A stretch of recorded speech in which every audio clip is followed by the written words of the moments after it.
Tick-tock, time to rock. Good evening, good afternoon, good morning to everyone who's watching all around the world. I'm your friendly neighborhood philosopher, David Wood, and with me now is a woman who will go down in history as one of the great warriors of the Christian faith of our generation. And we're going to be having a talk about the corruption of the Quran. One of the great myths of Islam is that the Quran has been perfectly preserved. As we're going to see, it has not. And we're going to be taking a very close look at one of my favorite passages, which I just had up on the screen. You could screenshot that. You'll want to be familiar with that passage. Sahih Muslim, number 2286 in the Sunnah.com edition, talks about entire chapters of the Quran coming up missing. Learn the reference, 2286, 2286, 2286, Sahih Muslim. And going to be really cool to go through that passage as well as plenty of other material. Did want to give a quick shout out to the Boom Squad members who are at legendary status. We have Yes We Cantaloupe, the Highlander for Yeshua, George Manat, Get to the Choppa. Have you noticed like people come up with like awesome names? Hug Lover, Michelle Marie, Daniel Svindlin, Jonathan Gale, and Rebecca Yee. Thanks to everyone for supporting the channel. Hatun, yes. Why don't you tell us a little bit about what DCCI is? By the way, everyone, the link to Hatun's channel, DCCI Ministries, is in the description box. It's similar to what a lot of us here in America do, right? A lot of us here in America, notice our pattern is we either just make videos sitting in our rooms or we, go live or something like that. But a lot of the videos on DCCI are completely different in nature. Why don't you tell us what you do? First of all, good evening, good afternoon, or good morning, wherever you are. And thank you, David, for having me. Mm-hmm. I wouldn't say we are that much difference. Only difference is I live in UK and we have privilege of spending our time at Speaker's Corner on Sundays. So therefore, we do have a little bit different content, but that will be just like very little of it. DCCI Ministries. DCCI stands for Defend Christ, Critic Islam. And in summary, that's what we do. We defend Christ. We answer Islamic objections as well as Muslim objections on Christian scripture, deity of Jesus, Trinity, anything linked with Christ. And also we critique Islam because Islam never been accountable for anything. I think it is time for it is to be kept accountable. Mm-hmm. So that's what we do. We do that mainly on Sundays at Speaker's Corner. It is a small square in London where we have freedom of speech. We can say whatever we want to, as soon as you back up what you say, because end of the day you are responsible for the claims you do. It is a great place, help us to learn our faith better, as well as helps us to learn new skills, challenge Islam, learn about Islam, and be grateful that Sunday after Sunday that we are Christian, we are rescued and redeemed. Beside that, we do evangelism, street preachings, British Museum tours, discipleship trainings, those kind of basic Christian things. Mm-hmm. Yeah, and that it has a different kind of feel. I really like being able to prepare every word of what I'm going to say and getting it exactly the way I want in my videos. Whereas at Speaker's Corner, you're trying to get your points across, but you've got a crowd around you trying to shout you down and trying to make sure no one hears you. So yeah, very different feel. But what's been your experience there over the years? I think it's highlight of my week. Sadly, currently it's like lockdown in England. We haven't had Speaker's Corner for 3 weeks, so we get to miss it. It helps you to think on your feet. You have to think very quickly. You are responsible for what you say and how you say it. you get to preach, like you get to meet with people who never met any Christians in their life.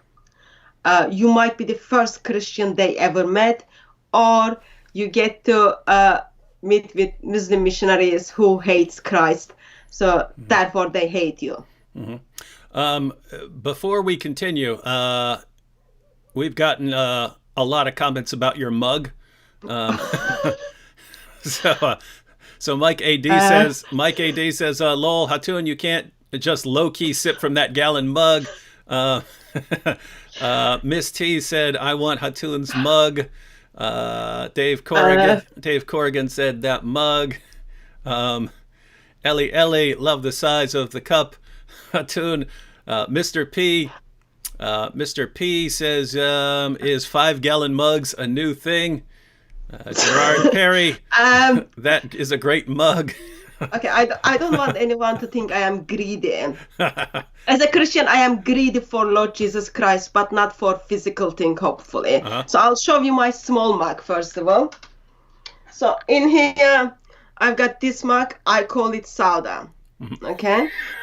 Where did you get? Was that specially made, or can you get that in certain places? I did get it from a certain place. And then in here, I've got another one. I call it Aisha. And I think I haven't named this one, but I think I will name this one as Hafsa. So it's not a mug. It's just something you can put like stuff on it. Okay. Yeah, I'm getting, those are the small ones. I'm getting some awesome ideas here for products to sell people. No, those are not for sale. I wish I thought before I got them I could buy like 13 of and then use it as Muhammad's wives, but I have only 3. If you ever want to share where you got them, I would love to have 9 or 11 of them in the background of my videos. It is in my to-do list. Before I die, I am hoping I'll have the series of it. And then this big one, actually, it was in a sense specially made, so that it has something in it to keep the coffee warm. So it takes just over 2 liters.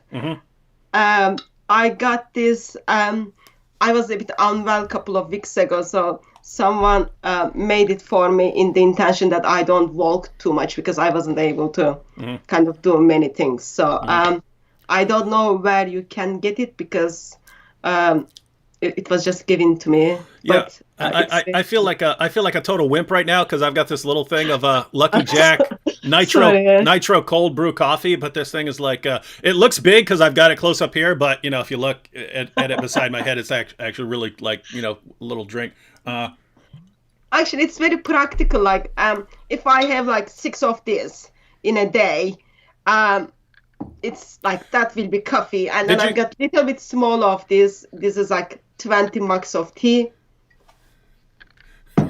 And day is over. We have Islam Critiqued. Do you know the channel Islam Critiqued? Yeah, I do know. Islam Critiqued just commented, I want a bunch of those mugs so I can beat them lightly. Well, you need to have 12 or 13 toothbrush, and that will cost you money. Yeah, only with the toothbrush to beat them lightly, Islam Critique. But he knows that. He reads the Quran, which doesn't say that at all. All right, one more question before we jump into the topic. Why don't you tell us how you became, of all the things you could be doing in the world, why you became interested in Islam? Because I've seen both men and women, but I've seen women who are interested in apologetics and have a heart for reaching Muslims start off and go into that ministry, and like a year later, they're not doing that anymore. And the reason is, as soon as they started challenging Islam in any way, the comments they get are, you whore, you prostitute, you this, you that, you want to be a porn star and stuff like this. And there's so much abuse. And again, I've seen this from men and women where people, I want to reach Muslims with the gospel and I want to go out and do this. And then they start doing it. and then they get so much abuse heaped on them that they decide, I would rather do anything in the world than this ministry, and they end up doing something else. So why did you get interested in reaching Muslims, and how did you stay the course in spite of everything they heap on you?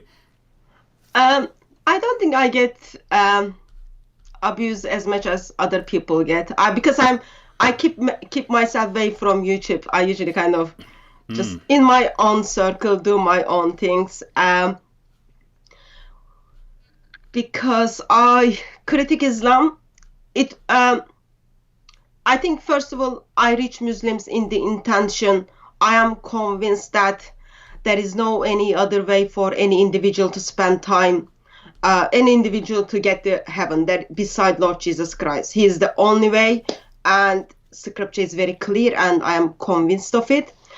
And if God of universe, who holds all universe with the power of His word, willing to step into the world and then express His love and show it to humanity, I don't think I have got right to kind of say, oh, I'll just move away from that love. You feel your heart gets sweetened towards God, and that's directly when your heart links with the heart of God. There is no any other way, because you see heart of God cries for the lost, and Muslims are lost. They are desperately need Lord Jesus Christ.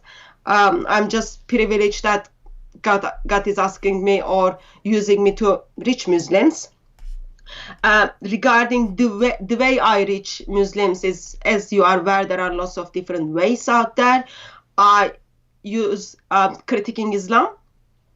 Reason for that is I'm just on the defense. Like, the moment you meet with Muslim, doesn't matter if they never met any Christians, doesn't matter if they never practiced anything about Islam, or if they are missionary.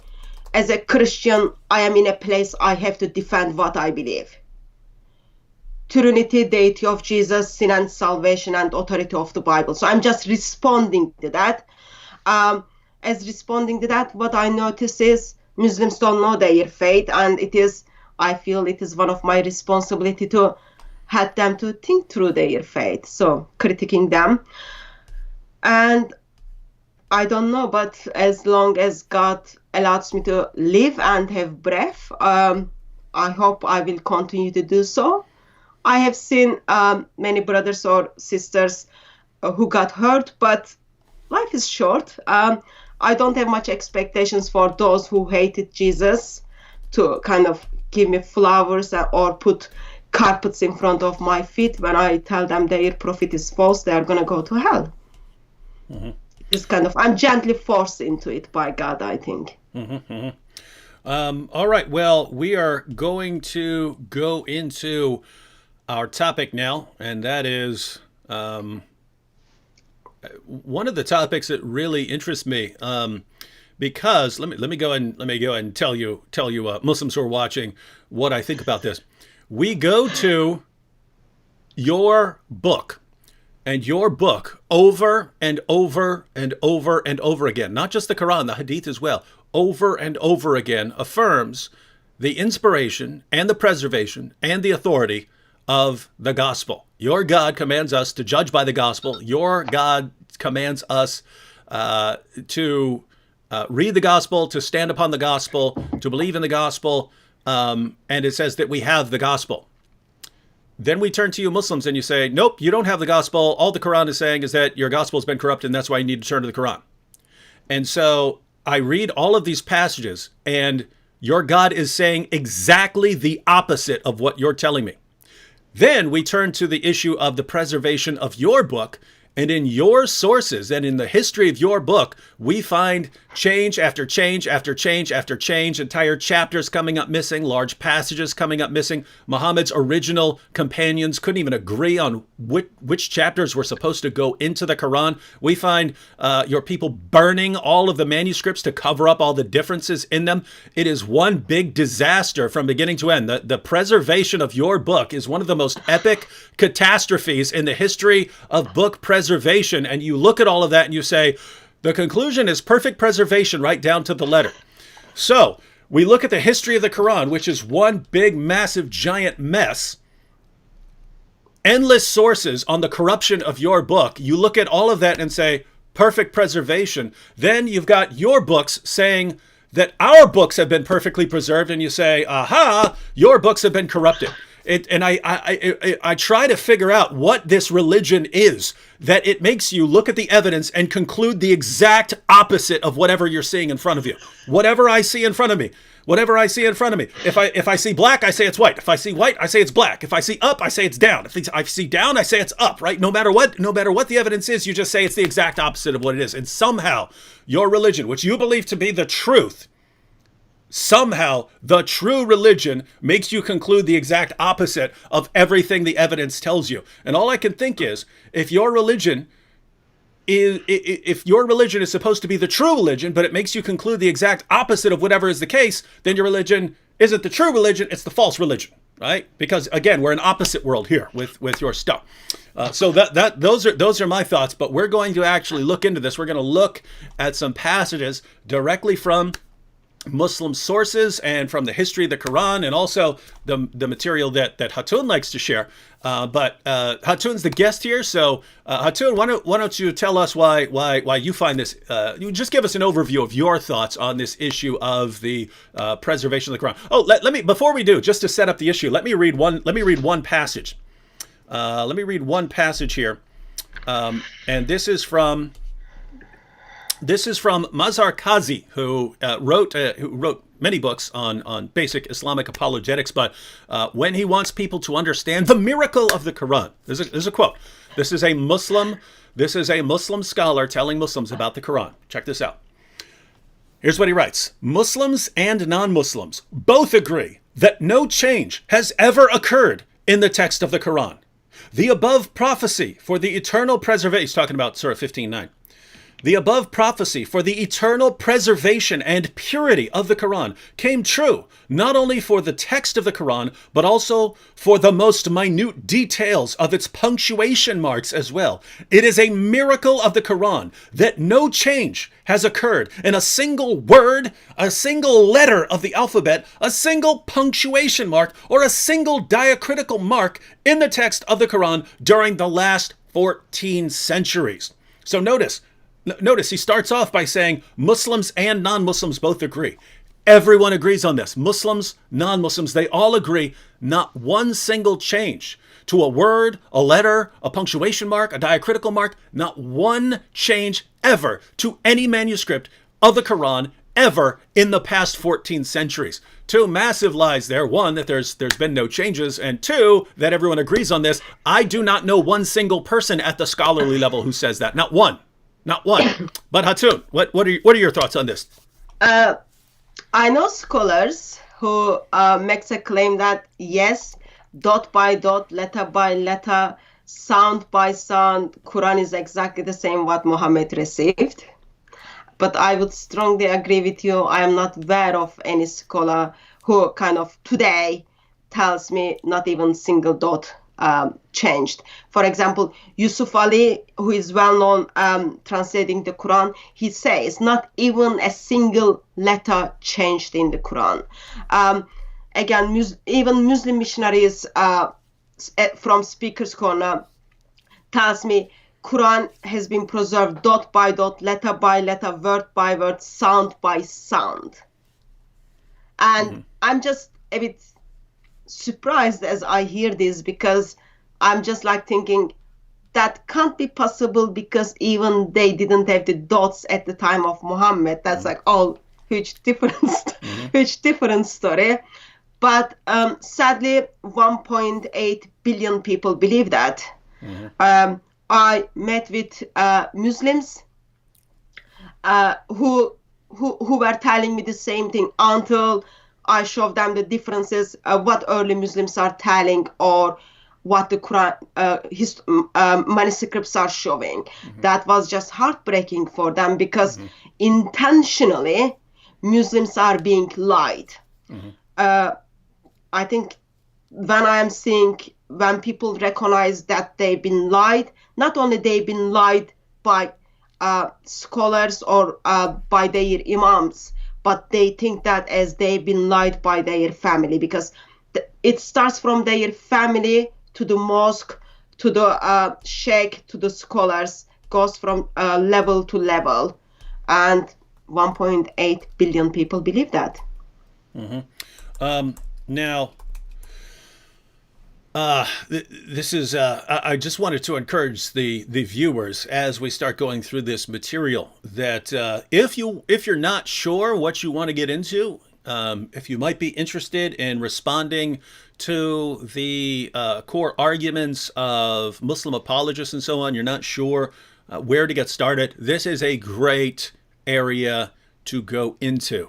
And the reason is, almost every Muslim you'll ever see, again, we'll tell you, perfect preservation right down to the letter.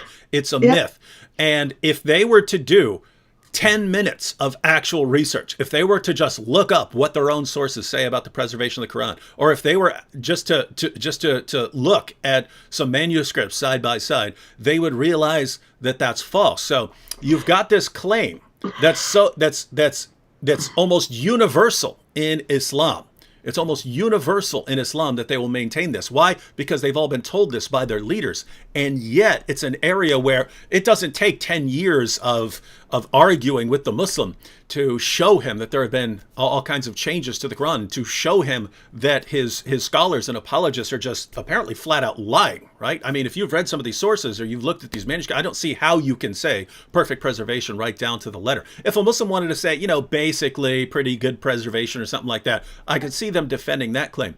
But when it's just, I'm sure you've noticed this, Hatun, but they can never just, the Muslim apologists, they can never just state a reasonable position that they could possibly defend, right? They can't say, hey, I believe Muhammad was a pretty good guy. They have to say, he's the greatest man in the history of humanity. Everyone is a mere dwarf compared to him. That was it. That was an exact quote from Maududi's Towards Understanding Islam. All the great men of all previous generations are mere dwarfs compared to Muhammad, right? They can't just say, hey, we think he's a really good guy. They can't do it. They have to exaggerate. They can't say, hey, our book's been pretty well preserved. They have to say perfect preservation right down to the letter. I'm about to do a video on Sheikh Yasser Qadi where he's talking about Muhammad's marriage to Aisha, and he couldn't bring himself to just say, hey, in spite of the criticisms, they had a good marriage, they had a happy marriage. He couldn't say that. He had to say it was the perfect marriage, right? They have to exaggerate no matter what they do, no matter what they say. If Muhammad goes 3 inches, they say he went a mile, right? It's just an amazing situation. All right, now. Actually, sorry. Oh, go. I went to a Dawah training meeting. They were training Muslims how to do Dawah. And the reason they exaggerate, because if you say something with the exaggeration, people will remember that. And that's what they want. They want people to remember Quran has been perfectly preserved. There is not even dot has been changed, because for them, people will go home with that. Most of people don't think anyway when they go to those kind of training. So that's the reason for that. If you speak to people's emotions, you will get the people. That's kind of structure. And there's if you look at the history of Islam, you can see how they've gotten themselves into this position, right? In the Muslim world, if you are praising all things Islamic and praising the Quran for its perfect preservation and praising Muhammad for being the greatest man ever, no one's going to disagree with you, or you'll call them an unbeliever and chop their head off, right? So no one in the Muslim world is going to object to this. And people in the outside the Muslim world didn't have the sources. They didn't know the sources well enough to be able to point out how these things were false. And so Muslim speakers, Muslim dawagandists, they saw this opportunity. Hey, we have an atmosphere of complete ignorance about Islam. We can say whatever we want. We can make up anything we want about Muhammad and the Quran, and people will fall for it because they just don't know any better. And they built their religion on a foundation of complete lies. And that's why I'm telling everyone who's watching, you want to learn this material, because if you've built your case upon a foundation of absolute lies that can be exposed with 10 minutes of research, you're basically inviting a well-trained group of people who study the material to come in there and just blast away at your foundations and destroy the whole sham, right? So that's a situation that Muslim apologists have put themselves in. And now every Muslim who thinks perfect preservation, once we get enough people to put the facts in their faces, these are people who are going to look back and say, wow, all of my leaders lied to me about this. If they lied to me about the history of my Quran, what else have they lied to me about? And those are people who are on their way out of Islam. All right, Hatun. Oh, one comment real quick. Morton Storm said, Dear David and Hatun, I am a former Muslim converted to Islam in 1997 and left it in 2007. So Morton was a Muslim for 10 years and is out. We are glad to hear that. Praise God. Mm-hmm. Amen. All right, Hatun, well, what do you think? You've been studying this for many years and discussing and debating these things at Speaker's Corner. So, has the Quran been perfectly preserved? I would say Quran has been perfectly and intentionally corrupted. No, it hasn't been perfectly preserved. I'm trying to figure out why 21st century Muslims would tell us that Quran has been perfectly preserved to the dot, because when we look at the early Islamic sources from time of Muhammad onwards, what we see is Muslims didn't have many issues regarding the corruption of the Quran. So they talk about it, they write about it, but in some way on the way, in 21st century, Muslims start making a claim that Quran has been perfectly preserved. Mm-hmm. I think first place we can go is in the life of Muhammad, where we see actually two people are fighting regarding the Surah 25, Ubay bin Ka'b and Hisham. Hisham is in the mosque. I can give you the reference if it is needed. Hisham is in the mosque both of Umar and Hisham is in the mosque. And Umar is listening Hisham as Hisham prays. And then the way he recites Surah 27, Surah 25 is very different than what Muhammad preached to Umar. Umar wants to go and grab this guy from his neck, but he's like very nice guy. He waits until he finishes his prayer. Soon after his prayer finish, he grab him from his neck and then say, why are you reciting this surah like this? He says, this is what Muhammad taught me. He drags him to Muhammad, and Muhammad listen both of the surah. They are different from one another, and Muhammad says both of them are okay. But by that time, no one knew Allah revealed Quran in different ways, because Muhammad needs to get away from this. All he says is, oh, Quran is revealed to me in 7 different ways. Something happened these 7 different ways, even though it was causing problem between second Caliph and Hisham. Today, we have only one version of Surah 25. We don't know what happened to other 6 versions of this. So we see at the time of Muhammad, there was already problem with the way Quran was revealed. And then Muhammad dies. Then he doesn't even kind of bother to tell people to put the Quran together. And then we've got Abu Bakr and story of Umar, where Umar approaches Abu Bakr and then says, okay, now people are dying in the Battle of Yamama, and 70 people died. Suddenly Muslim world freaked out, they are losing the Quran. 70 people who memorize the Quran dies. We are losing the Quran. Let's put it together. First Quran comes together in the purpose of, okay, we don't want to forget the Quran. Let's put it together. It is the first Buddha. And Zayd bin Thabit puts the Quran together, pass it to Abu Bakr, that part gets to Umar, and then that gets to Hafsa. I don't know if you want to add anything. Then I will move to the second one. I would just like to quote a source. Okay, I can give the source. No. I got a source right here. I just want to quote Ibn Abi Dawood's Kitab al-Masahif. Oh, by the way, ladies and gentlemen, Kitab al-Masahif. That's Ibn Abi Dawud. So that's the son of the great hadith collector Abu Dawud, and he wrote Kitab al-Masahif, which is basically the history of all the changes to the Quran down to his time. And never been passages have been translated. I think the intro has been translated, but the entire entire book is not available. However, been talking to some people, and word on the street is if I can get the funding together, which I will, there are some people who will translate it, and then we will have it free and available to everyone to read the history of the Quran. And here's one passage from, now keep in mind, this is not Jews saying this is not Christians saying this is not atheists saying this is a Muslim source. And writing on this, which Hatun just mentioned, the Battle of, I say Yamama, that she pronounced it correctly, which is Yamama, but as soon as anyone says Battle of Yamama, people can't stop making jokes, so I deliberately mispronounce it to try and avoid that. Yeah, so basically here's the situation. You had the Muslims, and it's a common myth. Muslims will tell me, oh yeah, hundreds of Muhammad's companions had the entire Quran memorized. Absolute nonsense. That's completely false. People had different passages memorized, and Abu Bakr realized, hey, we'll just send these guys out into battle. Allah promised that he's going to preserve the Quran, so these guys will obviously be safe if I send them all into battle. They got slaughtered. They eventually won, but so many of them were slaughtered that passages of the Quran were lost forever.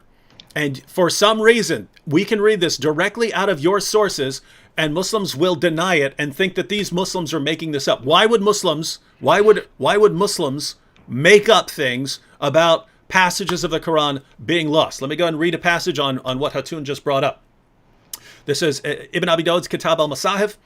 Many of the passages of the Quran that were sent down were known by those who died on the day of Yamama, but they were not known by those who survived them, nor were they written down, nor had Abu Bakr, Umar, or Uthman by that time collected the Quran, nor were they found with even one person after them. Notice what that passage just said.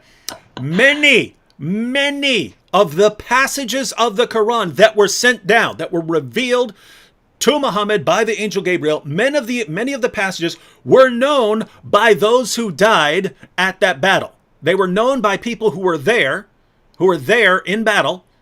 They were known by those people, but those people died. What's the result? But they were not known by those who survived them. They were not known by the people who were left over. Nor were they written down. They hadn't been written down. Nor had Abu Bakr, Umar, or Uthman by that time collected the Quran. So the Quran wasn't collected. Nor were they found with even one person after them. If Muslims, do the math for me. If no one remembered the passages, and the passages had not been written down, and he specifically says that this was many passages that people who were in the battle knew, but they died, and these passages were not written down, the Quran had not been collected, and these passages were not remembered by one single person after them, does that mean your book's been perfectly preserved? You say yes. And this is what I went back to. We could go to passage after passage after passage. Entire chapters came up missing. Large passages forgotten. And you will look at all of that and go, perfect preservation, right down to the letter. Then we can look at all the passages, which we'll be doing on Friday with Sam Shamoun. We'll look at all the passages in your book saying that the Bible's been perfectly preserved and is still authoritative for Jews and Christians. We will look at that and you'll say, yep, it's saying corrupted. I feel like I'm in opposite world whenever I'm talking about what's in your books. All right. So, yep, just wanted to read that so they know we're not making this stuff up. But go ahead, Hatun. You can get the kind of westernized version of this, translated version of this from Sahih Bukhari as well. But Sahih Bukhari doesn't give all the details. So by grace of God, hopefully we will get the proper translation of Ibn Abu Dawud and use it. Mm-hmm. So first Quran has been compiled because like 70 people who memorized the Quran died. Islamic world freaked out from just 70 people. And then we've got the first Quran passed to Hafsa. just to attention, not to Aisha, but to Hafsa. Around 652, we've got the third Caliph, Uthman. People go to war. This is Sahih Bukhari 510. People go to war to Azerbaijan and Armenia. From that, Muslims start calling one another. Muslims of Sham and Iraq start calling one another kafir because the way Quran is being recited. Then what happens is, chief kind of says, okay, there is an issue now. What we've got to do is we need to make one perfect Quran because we don't want division in Muslim community as there is a division regarding the book of Jewish and Christians. From that, Uthman orders one perfect Quran to be put together. The Quran, which was put together in 632 under Abu Bakr, apparently that wasn't good enough. Now, within 20 years, they are gonna make one perfect Quran. So 4 people get appointed for them to put the one perfect Quran, and as this Quran is gonna be put together, Zayd bin Thabit needs to do research, find the verses, and then collect it. And if there is any disagreement within this committee, 4 people, they need to go with the Zayd bin Thabit's interpretation regarding since Quran is revealed in the dialect of Quraysh. That happens. That's not enough. Like, there is lots of issue within that. We get to hear that Uthman thinks he's got right to order all the written version of Quran to be burned. Today, if I want to burn Quran, I can get hanged. But Uthman burns that. All Muslim community today is simply celebrating it. So Uthman orders Qurans to be burned. As that takes place, what we get to hear is, with the first Quran and with the second Quran, that there are some verses made into the Quran only with one person's testimony. And first perfect Quran took place around 652. According to Muslims, today all the Quran Muslims read, this is one of them, this Quran takes us back to Uthman. This is the Quran which comes from the Uthman, because as Uthman put this Quran together, he copied 9 copies, he made 9 copies, and then he sent one perfect Quran with the person who can recite it well to 9 different cities. And this is one of that Quran, apparently takes us back to that Quran. So what we see is from first 2 hadith, 509 and 510 of Sahih Bukhari, there is a problem regarding the recitation of the Quran. Muslims are calling one another disbelievers because the way they are reciting the Quran. We see that only few people memorized Quran, and as they die in the battle, they lost the Quran, and we don't have that, what they lost. Muslims are making a decision what is going to be into the Quran and what is not going to be into Quran. And Caliph of Islam is thinking it's all right to order everything to be burned. Of course, we get to hear how people strongly disagreed with the Quran Uthman put together. Mm-hmm. And currently that's supposed to be Quran, which is 114 chapters Quran, but same Islamic traditions tells us actually there were the Quran with 116 chapters, Ubay bin Ka'b's Quran, which Muhammad told people to take the Quran from, and Masud's Quran was 111 chapters. In somehow Uthman decided 114 chapters, and this Quran was never stamped or heard okay from Muhammad. Muhammad never seen the Quran which is identified as the perfect Quran. Mm-hmm. I'll basically add some passages that confirm what you're saying as you're going through this, because for one thing, guys, just think about that, right? Muslims say that the Quran we have today, perfectly preserved right down to the letter. When, as Hatun pointed out, the entire reason you have the Quran in a book form today is because so much of it was lost, right? It occurs to people, hey, we need this in book form. Why do we need it in book form? We've got people memorizing it. All the people who are memorizing it die in battle. And it's a myth that you had these hundreds of people and they all memorized the entire Quran. That is a myth that is contradicted by your own sources. Muslims who believe you had this entire Muslim community and they had the entire Quran memorized. Ask yourself, where did you get this? By studying or because your leaders told you? Oh, you mean the same leaders who tell you perfect preservation right down to the letter? They're telling you this? So let me get this straight. People who lie to you nonstop tell you something and you still believe them, right? Okay. Yeah. Now think about this. From the actual sources that we read, the entire reason we have the Quran in book form is because early Muslims realized, wait a minute, this memorization practice is garbage. We keep losing more and more and more of the Quran. We've lost part of what Allah has revealed to us. It's not in there anymore. No one remembers it. And then they realize, wait a minute, it's a Chinese proverb. The weakest ink will outlast the strongest memory. The weakest ink will outlast the strongest memory, right? And what they realized is, hey, if we're going to keep dying in battle, we don't want to lose more of the Quran. Let's get it in book form. That way, if a bunch of us die, then we'll still have the rest of the Quran and we won't lose more than we've already lost. The entire reason you have a Quran in book form, is because so much of it was lost already. Where in the name of common sense are you getting perfect preservation out of this? Now, Hatun also pointed out that Muhammad's top scholars of the Quran, these names, Ibn Masud, Ubay ibn Ka'b, these were on Muhammad's list of his best reciters of the Quran. And they had different beliefs about what chapters were even supposed to be in the Quran. Ibn Masud, 111 chapters. Ubay ibn Ka'b, 116 chapters. What do you have? 114 chapters. Why do you disagree? Well, we know why they disagreed.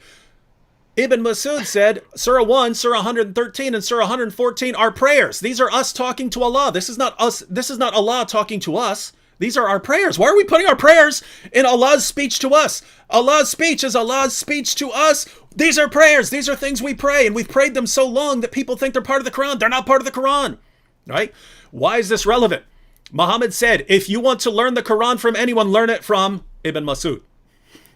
Ibn Masud says, you've got, ladies and gentlemen, Muslims, you've got 3 chapters in your Quran that are Muslim prayers. They're not Quran. Perfect preservation, right? Right down to the letter. Now notice, Hatun, this puts Muslims in a dilemma. Because here's the thing. If Muslims believe the Quran that they have today, and they say, this Quran is true and authentic, well, guess what? The Quran we have today is different from the Quran of Ibn Masud. So if Muslims want to believe the Quran they have today, then they have to believe that Ibn Masud was wrong, and therefore they have to believe that Muhammad was wrong, because Muhammad said, if you want to learn the Quran from anyone, learn it from Ibn Masud. So if they believe the Quran they have today, they have to not believe their prophet. They have to reject what their prophet said. Their own prophet did not know who the best reciter of the Quran was. So they can believe the Quran they have today, in which case they have to reject their prophet. Or they can believe their prophet. If they believe their prophet, then their prophet obviously knows who the best reciter of the Quran is. Their prophet pointed to Ibn Masud. Ibn Masud said, the Quran you have today is a joke. It's wrong. It's filled with stuff that's not even supposed to be in the Quran. So take your pick, Muslims. You can believe the Quran and reject Muhammad, or you can believe Muhammad and reject the Quran. You can't have both. You can't have both here. I just wanted to read one passage to confirm what I'm saying. This is from Jamiyat Tirmidhi 3104. If you want this source, you guys can go to Kalam Ullah. It's spelled with a U there, not Allah. Kalamullah.com, and you can download these same sources, the same editions that I'm using right now in the PDF. This is from Jamiyat Tirmidhi 3104, and it's a long passage talking about the situation with the early Qurans. Let me go ahead and read a little bit of this here. I believe I have the technology to put this on the screen. Nope, that is, how do I get this up on the screen?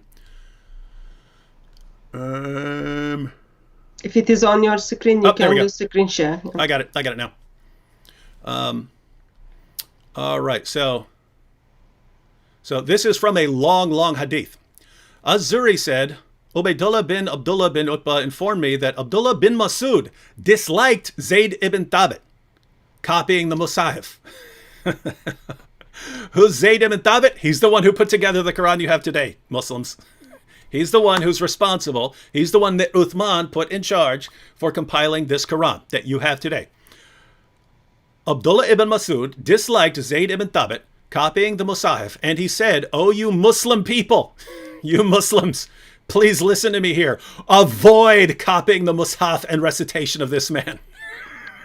This is Ibn Masud, the guy Muhammad said, if you want to learn the Quran from anyone, learn it from that guy. And that guy, the one that Muhammad said, if you want to learn the Quran from anyone, learn it from this guy, says, guys, whatever you do not copy the Quran of Zayd ibn Thabit. Whatever you do, not his Quran, anything but his Quran. What Quran do Muslims copy? Zayd ibn Thabit. No, let's go ahead and read this. He said, "Oh, you Muslim people, avoid copying the Musaf and recitation of this man. By Allah, when I accepted Islam, he was but in the loins of a disbelieving man," meaning Zayd bin Thabit. And it was regarding this that Abdullah bin Masud said, "Oh, people of Al-Iraq, keep the Musahif that are with you." Musahif are their copies of the Quran. "O people of Al-Iraq, keep the Musahif that are with you and conceal them. For indeed Allah has said, and whoever conceals something, he shall come with what he concealed on the day of judgment." So meet Allah with the Musahif. What's going on here? What's going on here? Uthman is ordering everyone to burn all the Qurans. Abdullah ibn Masud, the guy that Muhammad said, if you want to learn the Quran from anyone, learn it from that guy. He's saying, don't burn them. The Qurans that they're trying to force on us are wrong. They're defective. They're the wrong Qurans, ladies and gentlemen. We need to not have those. So when they come to burn your Qurans, hide them. Hide them, and you can show up before Allah on the day of judgment and say, I kept my Quran. I didn't go with that false, corrupt Quran that Zayd ibn Thabit, this liar and deceiver, was forcing on us. And what do Muslims say today? Nope, Zayd ibn Thabit's Quran, put together by Zayd ibn Thabit. We can trust everything he says. Once again, ladies and gentlemen, if you believe Zayd ibn Thabit's Quran, you have to reject Ibn Masud, and therefore you're rejecting Muhammad, because again, Muhammad said, learn the Quran from that guy. And you're saying, no, we don't want to learn the Quran from that guy. What is this? What a big, giant mess here, ladies and gentlemen. All right, Hatun, back to you. Can I also bring attention on the same topic that Ibn Masud got his hips are broken because he didn't want to give his Quran. That was very big deal. Maybe today Muslims are ignoring that, but that was very, very big deal. This guy got like two of his hips are broken according to Islamic tradition. Mm-hmm. And then so you've got Ibn Masud who rejected 3 chapters of the Quran. And then on the other side, you've got Ubay bin Ka'b, another man which Muhammad says take the Quran from. He's got extra 2 chapters, and they're not in the Quran either. Mm-hmm. So you just went with the guy who other 2 people say, yeah, he was young, we knew much better, and Muhammad says take the Quran from. I think that's just like disgrace to Muhammad, but if Muslim wants to bring Muhammad down, that's absolutely fine. Mm-hmm. Yeah, so Muhammad doesn't know what he's talking about. All right. Let me hang on. Let me see if I. Yeah. Oh, you can talk for a minute. I want to look up another passage on this issue of Ubay ibn Ka'b here, because there's one I want to read from Bukhari. Okay. No. Yeah, go ahead. And then also we've got Sahih Bukhari 527 talks about how Ubay bin Ka'b was the best of recitation of the Quran. Yet we leave some of his recitations. So Muhammad says take the Quran from this guy, and then Muslim thinks, oh, it's okay, we can just ignore what Muhammad said, and then we can leave some of his recitations out. Mm-hmm. I think that's like another sad thing. No, yeah, that's actually the passage I was looking up. I just want to put it up on the screen because, as you know, again, we are in opposite world whenever we are discussing Islam. The Quran affirms the inspiration, preservation, and authority of our book. Muslims look at it and conclude, nope, it's calling the book corrupt. We look at the entire history of the Quran. It says that the book was changed over and over and over and over again. Muslims look at it and say, nope, perfect preservation right down to the letter. Then their leaders, their apologists, constantly lie to them, and the Muslim response is, we'll believe whatever they say. We constantly tell them the truth, and they say, nope, everything they say is a lie. So since we're in opposite world, they're not going to trust what we're saying. So I just want to put that passage that you just mentioned up on the screen here. Again, I am not phenomenal with the technology here. Let me try this one more time. And oh yes, I'm good. I'm good, ladies and gentlemen. I'm getting better at this. So notice this is Sahih al-Bukhari. Sahih al-Bukhari, 5005 in the Darussalam edition. Narrated Ibn Abbas. Who's Ibn Abbas? That is Muhammad. That's the granddaddy of Quranic studies. Look him up. He's considered the founder of Quranic studies. Narrated Ibn Abbas. Umar said, Ubay was the best of us in the recitation of the Quran, yet we leave some of what he recites. Right? So wait a minute. They're saying this guy's the best. Now notice, Muhammad says, Abdullah ibn Masud is the best. But Ibn Masud says that the Quran you have today is a lie, right? The Muslims, the rest of the Muslims after Muhammad's death said Ubay ibn Ka'b is the best in the recitation of the Quran. Yet we leave some of what he recites. So some of what he recites as the Quran, we don't recite that stuff. We leave that part off. What is Ubay's response when Muslims are saying, hey, we're not quoting everything you quote? Ubay says, I have taken it from the mouth of Allah's messenger and will not leave for anything whatever. I will not leave it for anything whatever.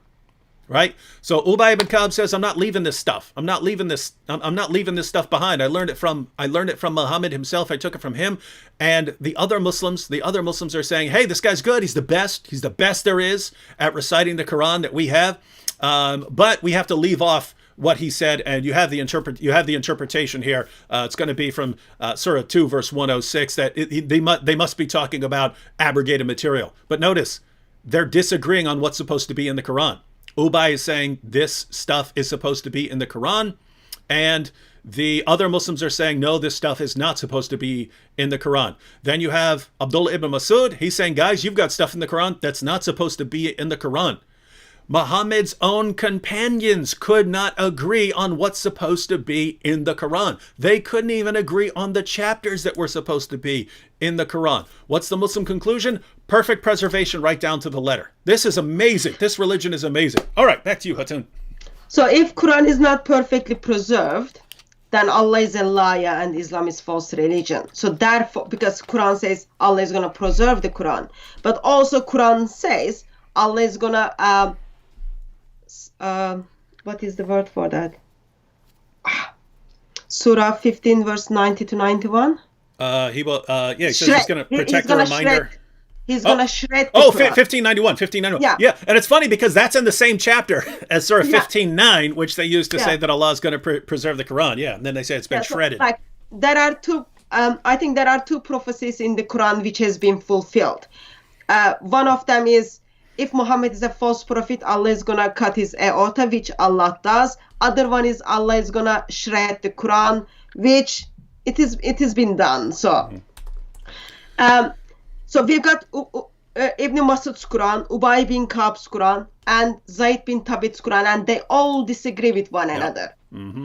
But Uthman decides, who never met with Allah, who didn't get the permission or authority from Muhammad regarding what he produced, because Muhammad was like long dead, says, no, we are going to use Zayd bin Thabit's Quran.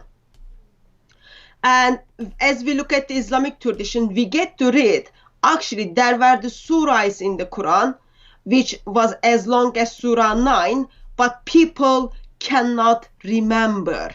That's Sahih Muslim 2286. Like that altogether makes up 128 verses is missing in one part, plus 220 in another case. Like approximately 300 verses are missing because people can't remember. Now, that is perfect preservation. I definitely want to. I started that off at the beginning because the way these live streams go, sometimes, we plan to do stuff and then never actually get it up. I wanted that to be on there so that people could take a screenshot of the passage and at least have the reference. But you brought it up. Sahih Muslim 2286. We want to look at this, and you Muslims, go ahead and read it. We're going to read this passage together, Muslims. We're going to read this passage, and then you're going to tell us perfect preservation right down to the letter, and that this is a miracle of Islam. All right? So we're going to go ahead and we'll go ahead and read it. So again, this is you see it down here right above our heads there. That is Sahih Muslim 2286. All right. So you have the little intro there. This just says that this comes from Abu Musa al-Ashari, sent for the reciters of Basra. They came to him, and they were 300 in number. So by this time, so this is long after the death of Muhammad. Now you have 300 reciters. So this is years later. They came to him, and they were 300 in number. They recited the Quran, and he said, "You are the best among the inhabitants of Basra, for you are the reciters among them. So continue to recite it. But bear in mind that your reciting for a long time may not harden your hearts, as were hardened the hearts of those before you." Who were the people before these reciters? The original generation of reciters. So this is Abu Musa saying, guys, don't let your hearts be hardened and you get sick of reciting the Quran all day. But why would they get sick of reciting the Quran all day? It's the most wonderful thing ever. That's not according to Abu Musa. He's saying, yeah, I understand. It's easy to get really, real sick of sitting around reciting this book all day in order to memorize it. But don't do it, because that's what we did. Now watch what happens.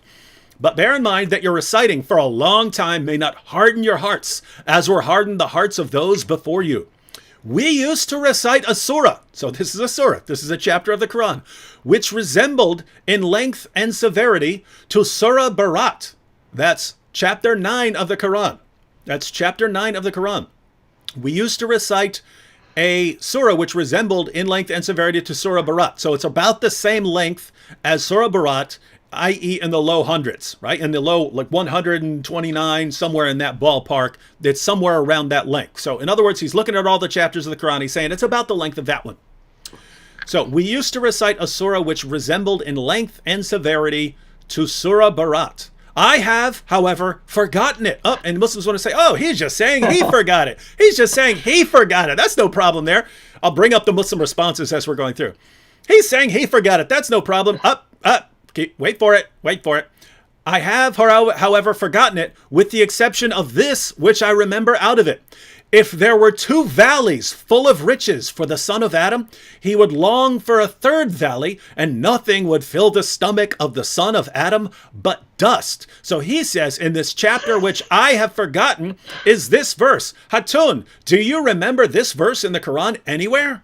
Well, there are 6,236 of them, but this verse is not there. So this Quran verse, which Abu Musa, Muhammad's companion, says is in the chapter that he forgot, and notice he's saying he forgot it, but he's telling these people, don't let your hearts be hardened, as were the hearts of those before you. Right? And he says, I forgot this chapter, and he gives a verse out of it. That verse is not in the Quran, so this chapter is not in the Quran. Let's keep going. So, by the way, we have multiple hadiths on this verse, and people remembering that this verse is part of the Quran. Yeah. It's not in the Quran. Now, what are Muslims going to say here? It was abrogated. Muslims learn how abrogation works. Allah abrogates his commands. This is not a command. This is just him saying something about the descendants of Adam. How they're greedy, and if they had 2 valleys full of riches, he would long for a 3rd valley. Nothing would fill his stomach, right? Nothing would ever be enough. This is not a command. This isn't the sort of thing that's supposed to get abrogated. And yet, Abu Musa in Sahih Muslim, in a Sahih narration, is saying 2 entire chapters, I'm giving you a verse from it. Is that verse in the Quran? No. Is that chapter in the Quran? No. Is this the sort of thing that would be abrogated? No. What is he saying here? He's saying our hearts were hardened. We got lazy. We got sick of reciting this completely ridiculous book that we couldn't stand reciting all day, so we didn't do it, and now we forgot entire chapters of the Quran. Guys, I need you to just be men, Be firm. Keep reciting it, even if it becomes the most boring and redundant and repulsive thing in the world. You have to keep reading it no matter what. Do it, otherwise you'll forget more chapters of the Quran. This is probably one of the additional reasons why the Quran had to be put in book form. They keep losing it, not just because they're dying in battle, because they can't stand reciting this horrible, horrible book. Let's go ahead and keep reading. If there were two valleys full of riches for the son of Adam, he would long for a third valley, and nothing would fill the stomach of the son of Adam but dust. Not in the Quran. Chapters not in the Quran. What's the Muslim conclusion? Perfect preservation right down to the letter. It's a miracle. And we used to recite a surah which resembled one of the surahs of Musabihat, and I have forgotten it, but remember this much out of it, O people who believe, why do you say that which you do not practice? And that is recorded in your necks as a witness against you, and you would be asked about it on the day of resurrection. So these verses actually appear in other places in the Quran, but not as part of the of one of the chapters of Musabihat. The Musabihat chapters are the small ones that are the small ones at the end. And so he's saying here there was a short chapter, and I remember a little bit out of it, but that short chapter is no longer in the Quran. Guess what? That chapter is not in the Quran. You have some of the verses that are in other places, but the Quran repeats verses in various areas and so on, very repetitive. And he's saying this chapter we do not have anymore. So this is Abu Musa saying two entire chapters of the Quran came up missing. He's not saying they were abrogated. He's not saying they were abrogated. He's saying we got lazy and our entire generation forgot them. Do not be like us. Please don't be like us and lose and forget more chapters of the Quran. What's the conclusion? Again, perfect preservation right down to the letter. It's a miracle. So as the perfect preservation takes place in this hadith, can I just express with the numbers?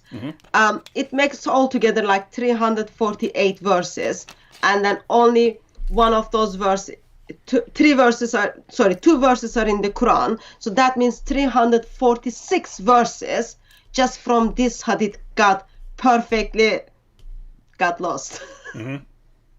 Yep. That's like a lot of verses. And let me give one quotation here from Ibn Umar. So this is a companion of Muhammad. He's the son of the rightly guided Caliph Umar. This is from Abu Ubaid's Kitab Fada'il al-Quran. He says, "Let none of you say, I have learned the whole of the Quran. For how does he know what the whole of it is when much of it has disappeared? Let him rather say, I have learned what remains thereof." Right? So this is a Muslim source. This is a companion of Muhammad.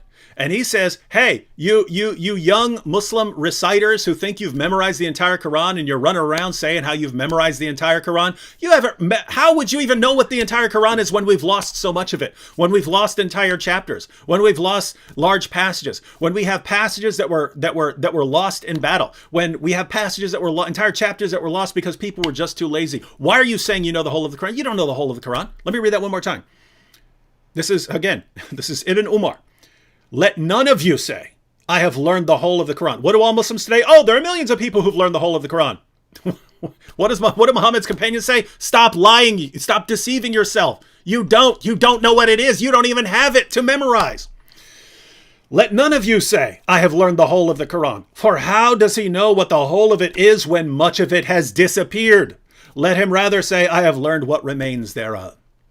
What do Muslims say? Perfect preservation right down to the letter. What do Muhammad's companions say? We've lost a bunch of it. So it's not only they lost like whole 2 chapters, which is like 346 verses. Not only Umar's son confirms that actually we've got only leftover. We read again, talks about Surah 33. Actually supposed to be as long as Surah 9, I think. No, Surah 2. It's supposed to be as long as Surah 2. Yet Surah 33 is... I actually forget. Let me check real quick. I've got the quotation here somewhere. Let me see. Yeah. She said a couple. Aisha has said a couple of different things, but yeah, Abu Ubaid's Kitab Fada'il al-Quran. Aisha said Surah 33 used to be recited in the time of the Prophet with 200 verses. So yeah, that would be in the long region, 200 verses. But when Uthman wrote out the codices, he was unable to procure more of it than there is in it today. Yeah. More than 100 verses. More than 100 verses came up missing from that one chapter. 2/3 of chapter 33 came up missing, and we can only assume that these were among the passages that people lost in battle, right? And by the way, it's good because Surah 33 is probably the grossest chapter in the Quran. That's where you have Muhammad and Zainab. That's where you have Allah saying, "Oh, Muhammad, you want more than 4 wives? No problem." That's where you have Muhammad, Allah abolishing adoption to allow Muhammad to have the wife of his own adopted son. That's where you have a lot of 666 stuff. And so we can only imagine the more than 100 if they kept the stuff that was least disgusting to them. My goodness, what else was written in that? And by the way, I'm not sure what you think, Hatun. I think the missing verses of breastfeeding were probably in that chapter, and those were part of the reason some of those came up missing. Yeah, my reference kind of says Surah used to be actually as long as Surah 2, which is 286 verses. Yep. That means 230 verses of the Surah 13 is missing. And in this missing one, we're also missing the stoning of adultery verses as well. And good thing it is missing. Otherwise, you wouldn't want to imagine what humanity would look like. Yep, it'd be pretty gross. So we can all appreciate Muhammad's wives for some of the destructive work they did in tearing apart that Quran and making sure that the sheep ate their verses. Yeah, we didn't like those verses, but oopsie, we had the only copy and our sheep ate them. So yeah, we want to. Gosh, unfortunately, they couldn't let that sheep keep chowing down. So the stuff that they left, my goodness, how horrifying. All right, go ahead. Actually, I had a live stream just before you. We were talking about what happened to that sheep. That sheep is the greatest sheep of all time. That sheep is going down in history. I believe I will see that sheep in heaven. I think like Allah would, if I was Allah, I would share my throne with the sheep. But anyway, so this verses got lost, and yeah. Also, just while we are talking about these missing verses, good time to bring up the adult breastfeeding and Omar's concern that actually stoning of adulteries and adult breastfeeding, as it was practiced, and stoning of adulteries are still practiced today. When people don't find those verses in the Quran, they are going to go astray. So he's expressing how much he's concerned that those verses are supposed to be in the Quran, but no one cared about it. So they're not in the Quran, which is a good thing, but still like kind of goes against the perfect preservation. Yeah, it certainly does. But once again, we know that no matter how clear we are in showing Muslims what's in their sources, they think we're making it up because their leaders have trained them that no matter how, their leaders have basically trained them, no matter how many times we lie to you and you catch us lying, believe us anyway, mindlessly. And the response is, okay, we'll believe anything you say. And so no matter what we say, they're not going to believe us, but we will show them over and over and over again from their own sources. But let's go ahead and check out this verse. This hadith. This is Sunan Ibn Majah, number 1944. Let me see if I have the technology again here. And check it out here. Sunan Ibn Majah, 1944. It was narrated that Aisha said, the verse of stoning and of breastfeeding an adult 10 times was revealed. And by the way, there you had another Quran verse along the same lines. It was breastfeeding an adult 5 times. It was 10 times. Allah showed mercy and then brought down to 5 times. Yeah. Because he's very good guy. Yeah. Oh, and Hatun, for people who are watching this and they have no idea what we're talking about here, what is it? What are these verses about? Because they're sitting there going, what? Breastfeeding an adult? What's all that about? You know what that's about? In Islam, actually, once I asked Muslim to show me how it's practiced. So in Islam, it's very different.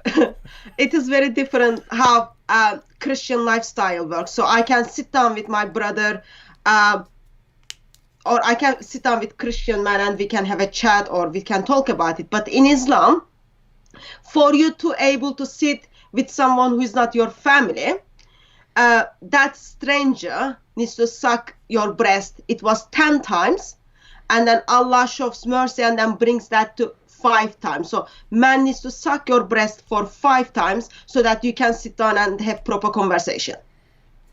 That's all it is. Yeah. So again, and notice this is the brilliance of Allah. Right? This is the wisdom of Allah, ladies and gentlemen. If you're so basically, and we find this in the passages. If you're a man and you have to go out of town and you know that your wife is going to be around another man, and you're worried about them doing something sexual while you're gone, you're worried about them having an affair. They came to Muhammad with this problem. Muhammad, hey, I have to go out of town. I'm a businessman, and my wife's at home, and we have a guy who's around her all the time. What are we going to do? How do I trust him? Don't worry about it. I'll ask Allah. Oh, Allah, could you please tell me? Could you please tell me what to do? What to do if my wife has to be around a man while I'm out of town? Allah says, no problem. Muhammad, tell your followers this. What they need to do is have their wives take their breasts out, put their breasts in the man's mouth 10 times, and then they're not going to be attracted to one another anymore because they're going to have that mother-son relationship.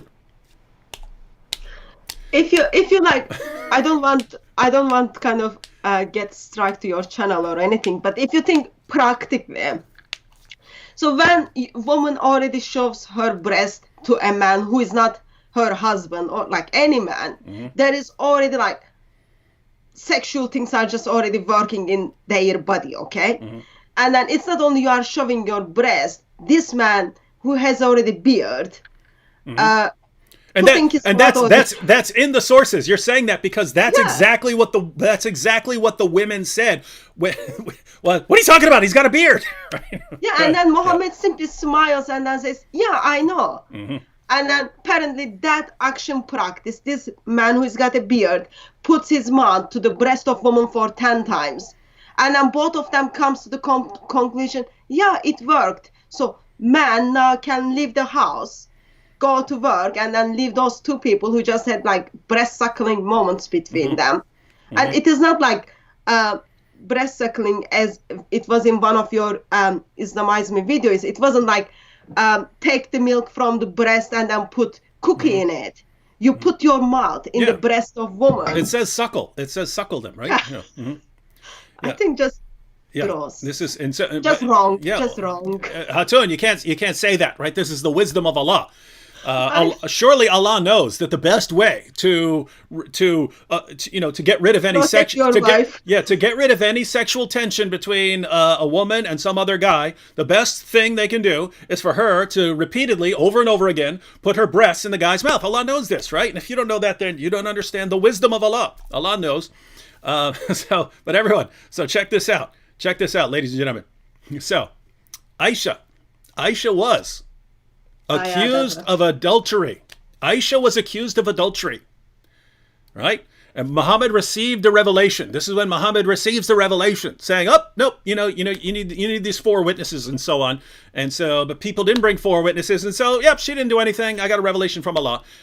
So Aisha was accused of adultery, and then, there weren't 4 witnesses, so she's innocent. But so Aisha, the point was, Aisha knew what it was like to think that you might be about to be stoned to death, right? She's waiting on the revelation from Allah, and she does not know if she's about to be stoned to death because it was revealed as part of the Quran. And this is another one where you find all over the place in the hadiths, they talk about the verse of stoning. The verse of stoning, you stone an adulteress to death.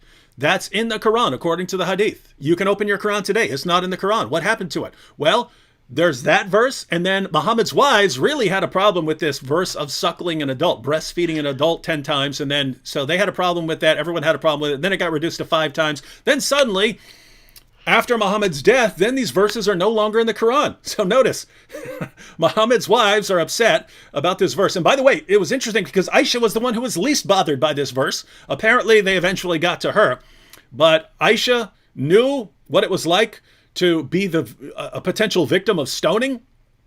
And Muhammad's wives really thought this was a horrible idea. Women in general thought this was a horrible idea. We don't want to be sticking our breasts in men's mouths in order to somehow relieve sexual tension. We think that this is a really bad idea. So notice what happens here. Sunan Ibn Majah, 1944, perfect preservation of the Quran. It was narrated that Aisha said, the verse of stoning and of breastfeeding an adult 10 times was revealed, and the paper was with me under my pillow. Oh, let me get this to the side here. When the messenger of Allah died, so after Muhammad died, so she had it, she had the verses. She was holding it? Yeah, keep in mind, ladies and gentlemen, this is a myth. You think the entire Quran was, they had these physical books of the Quran. What have we already read? They did not, the Quran had not been compiled. The parts of the Quran, they put them on scraps of paper, on individual pieces of paper, on rocks, on leaves, and so on. It was a very messy, sloppy process. When it came to these verses, Aisha had the only copy. What happened? Well, when the messenger of Allah died, as soon as this guy drops dead, oh, we're all preoccupied with his death, and oops, a tame sheep came in and ate it. So this is, everyone points this out. This is the original version of the dog ate my homework, right? What happened to your homework? Oopsie, I was going to say that. Yeah. Like you say, dog is my best friend.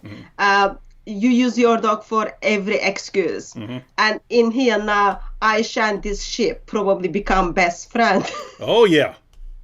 I would not even have. See now I'm technically a psychopath, so like other people really love their animals. I never really love animals, right? I don't have those, my brain is not wired to have those emotions. The only time I really kind of like an animal is when it's done something amazing, right? Like when a dog, runs through a fire to save all its owners and stuff like that. I think, okay, that dog deserves a long, good life. That dog needs to be taken care of. That dog is a hero as much as a human being is a hero.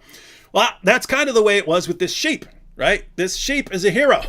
The sheep saved a lot of problems, saved a lot of women from a lot of problems over the centuries. And really, we have Muhammad's wife, Aisha, and Muhammad's other wives to thank for this, because this is clearly a plot, right? This is clearly Muhammad just died. We've got we're the ones with who had the only copies of some of these verses. Let's take out a few. Let's take out a few verses that we don't like. Wow, what a bunch of awesome women. We did bring those verses to Speaker's Corner to get how does it work in Islamic community. They just got so upset with us. I'm just like, get upset with Allah and Muhammad, but yep. No, they choose to be upset with us. Yep. And notice, it's the same thing right here. What have we been doing this entire live stream? We're quoting passages that the Muslims here have never seen before because their leaders keep these passages from them. And then they fill their minds with complete nonsense about perfect preservation to build them a false faith built on a foundation of lies. We actually have more respect for them. You're not just people for us to lie to. We want you to know the truth so that you can come to an informed decision, not based on lies, but based on actually knowing the truth. And when we present what's in their own sources, they hate us and they're angry at us. And so same thing at Speaker's Corner. All right, before we move on, I'm way behind on super chat, so let's go through some of the super chats here.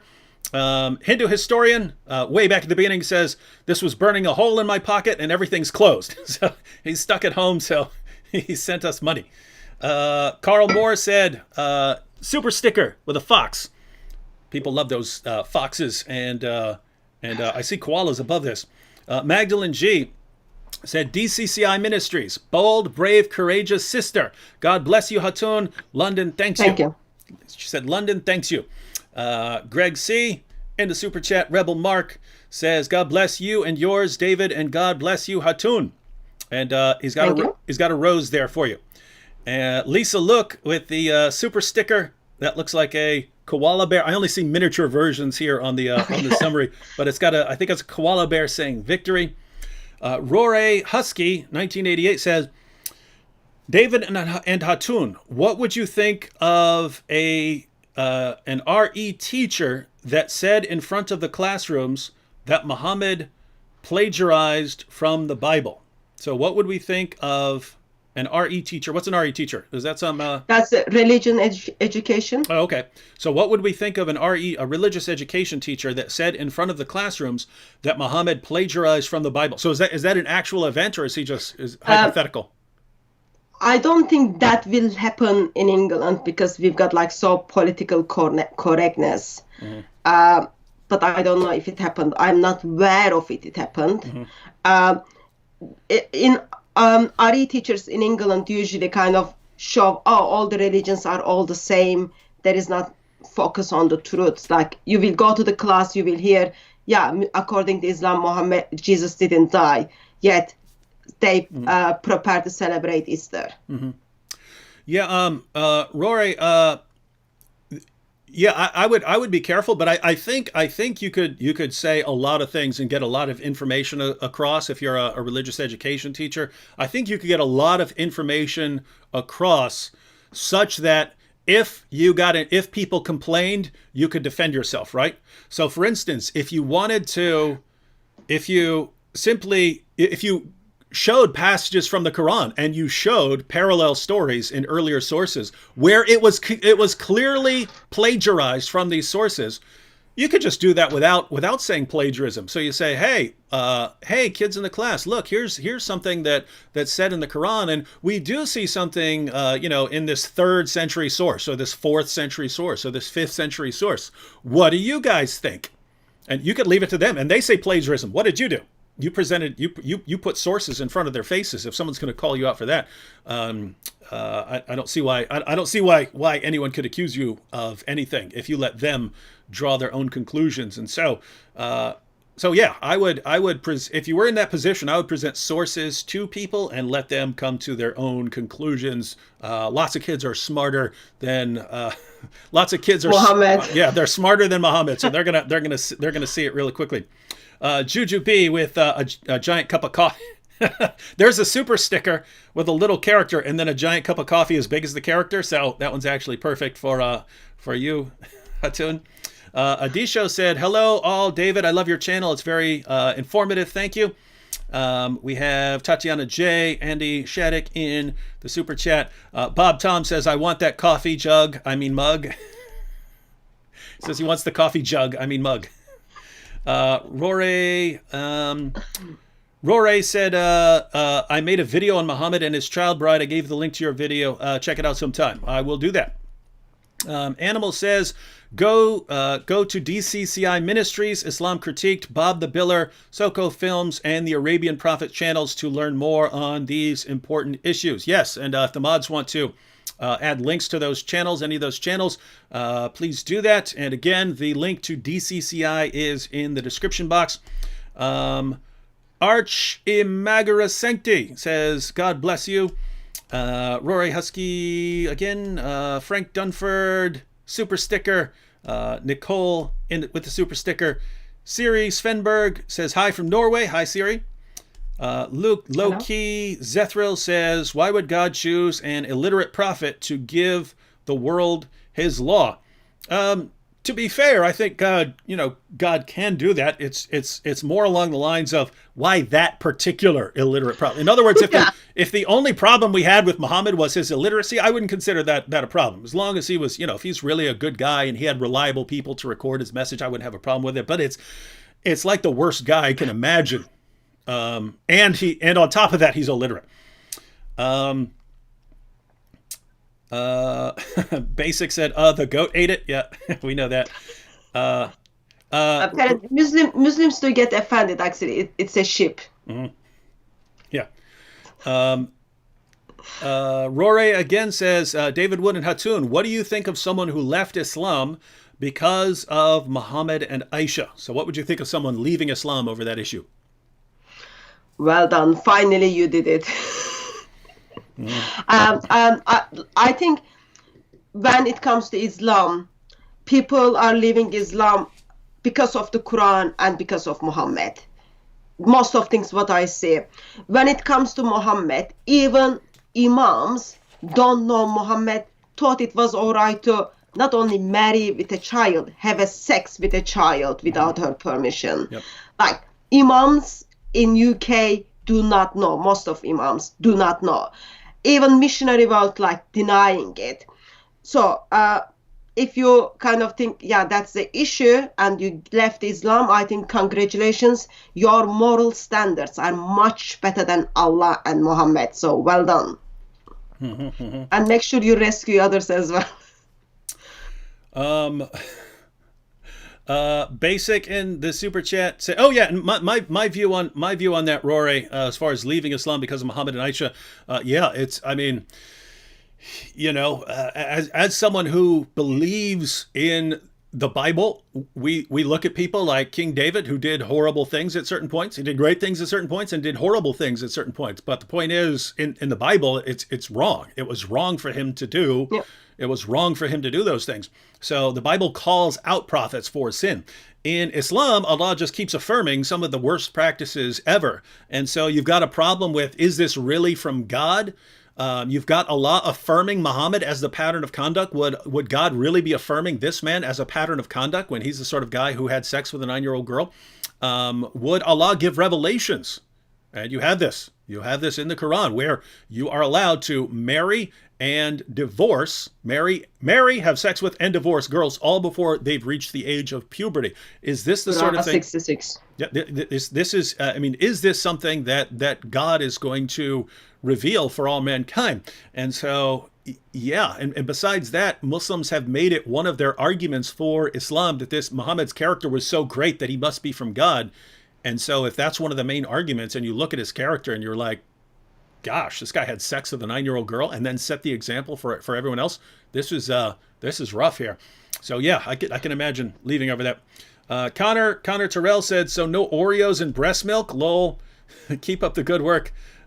Keep up the good work. Yeah, I think Connor's referring to Islamicize Me, where we had an episode about and vocab was dunking the cookies. Not a verse said, David, thanks for yet another amazing stream. Hatun is a legend, and I hope that she becomes a regular guest on your channel, because with Islam being so disturbing, we need the laughter too. Actually, it might be good to I might check Jay's schedule. Maybe we'll have you and Jay on like at the same time discussing a topic, and then we can kind of make it kind of invite all Muslims to. Hey, it would be like Speaker's Corner, but like indoors, right? While everyone's social distancing. Yeah. Corns Chandler in the super chat. Riaz Qureshi says Islam finished by farm animals. Quran eaten by a sheep. And Muhammad poisoned by a lamb. Yeah, the Quran's destroyed by a sheep, and Muhammad was taken out by a lamb. Aaron Larson says, Aisha's sheep equals best friend when Momo killed dogs. Yep. Karis said, Hatun, I'm not sure what Karis means by that. Karis says, Hatun, what is your background? Love the mug. I don't know if she means what's that in the background behind you, or if she means like, you know, what's your background? You already shared a little bit of your background, but go ahead and answer both. My background, I do have some books. On the top shelf, I don't see YouTube, so I don't know if you are able to see it, but you can see 37 different Arabic Qurans. Mm-hmm. Remember, it is one perfect Quran, so you've got 37 of them over there, and then I've got Aisha, Sauda, and Hafsa as a mug also on the side, and this mug is just a kind of gift. Mm-hmm. And a couple more. Andy says, God bless you guys, and thanks from Brooklyn. Tatiana J says, Hatun, you're beautiful inside and out. Marilyn Murphy and Apple Goo, both in the super chat. All right, I think I got through most of them. I might have missed a few. We'll do this. Jump back into it in a few. All right, Hatun. What else? So what we've done so far is we looked at the first compiled Quran, and then we little bit talk about the second Quran, and we talked about approximate 500 verses, which somehow out of miracle got lost. Mm. And of course, we expressed how grateful we are that especially this adult breast suckling verse got eaten by sheep. And I think from now we can I don't know what you think, but we can move to the. So with all these things happens, Uthman steps in and then he produces kind of so-called this Quran. That's 114 chapters, 6,236 verses of the Quran. Mm-hmm. And Muslims believe this Quran goes back to Uthman and it is dot by dot, letter by letter, sound by sound, exactly the same. Mm-hmm. So that's overall whole story. Mm-hmm. I step in this time and then I say, hold on a minute, there is a problem. First of all, why would Uthman order all Quranic materials to be burned in 652? What are you trying to hide? And then I would ask the question, why again all the Quran has been destroyed in 714 by Hajjaj? And then also I would step in again and then ask the Qurans which got destroyed in 1924. And then ask simple question, did Muhammad ever give permission? Or did Muhammad ever say, okay, to this Quran Muslims are reciting day after day? Mm-hmm. Those would be like my basic questions. Then, I guess as we go back and look at the Islamic tradition, one of the things we will see is, I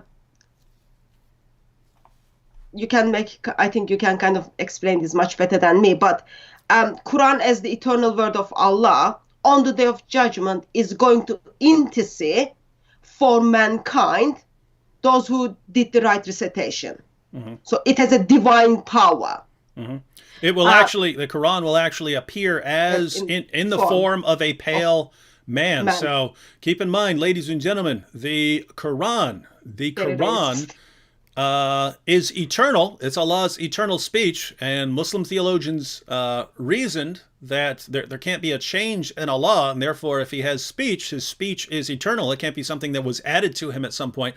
Therefore his speech, the Quran, is eternal, and yet the Quran can appear as a pale man to intercede for you on the day of judgment. And so, by the way, I mean, I plan on making videos on these issues, but notice you have the speech of Allah, and Muslim theologians reason that it must be eternal, so it's his eternal speech. So now you have Allah's speech, which is eternal, but it's also personal. It can appear, it has memories, can testify, can speak, and so on, defend you, and so on.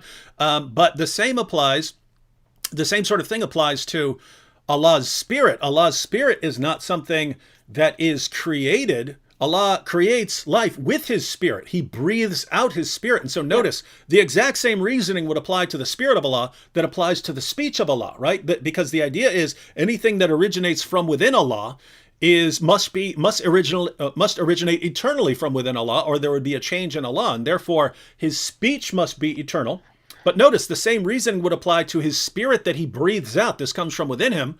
And so his speech, his spirit, which he breathes out, is also eternal, but his spirit also appears in the form of man. According to the Quran, the spirit takes on the form of a man to appear to Mary and talk to Mary. So the spirit is personal, is a personal agent who takes the form of a man as well. So notice what you have here, ladies and gentlemen. You've got Allah, his eternal speech, which is personal and takes the form of a man, and his eternal spirit, which is personal and takes the form of a man. This looks like a bad copy of Christianity while denying the Trinity, right? It looks like a horrible bad copy of Christianity while still denying the Trinity. And so Muslims just have these three eternal personal agents, and yet this is somehow pure monotheism according to them. But go ahead. And just to add, that spirit which is appeared to Mary is not just appeared in a form of man, as a perfect man. That's very important, like without any fault, six packs, whatever you expect from the perfect shape of man. I had to Google that. It didn't look like me, let's put it that way. So as the Quran on the day of judgment is gonna take up, so word of Allah becomes a book, okay, steps into this world, and on the day of judgment it's gonna appear as a pale man. Mm-hmm. And it's going to intercede. He's going to intercede for those people who recite the right recitation. With that, we have a problem. Because remember, earlier we talked about Allah revealed the Quran in 7 different ways. Uthman got rid of that and then made it in one way. But when we look at the early Islamic tradition, we see around 839, there were 25 different version of the Quran out there. And in 912s, we are talking about 50 different versions of the Quran were out there. And today, Muslims are simply saying just this is the one. Then the question is this the one who is going to appeal as a pale man and intercede for you? That's kind of, I think, a bit sad, because if that's not one of these 50 Qurans from 912 or one of the Quran from time of Muhammad, then you messed up, because there is nothing is going to intercede for you. Mm-hmm. And something happens where like lots of different Qurans appears in the history of Islam. As the time comes on, around 920s, they decided, okay, now it's all messing up when it comes to the education. They are going to officialize one Quran. So they pick up the Hafs Quran, which is dated approximate 190 years after Muhammad. They pick up the Hafs Quran, and then they choose one of, so there are 5 Hafs Quran, they pick one of the Hafs Quran, and then they start using that.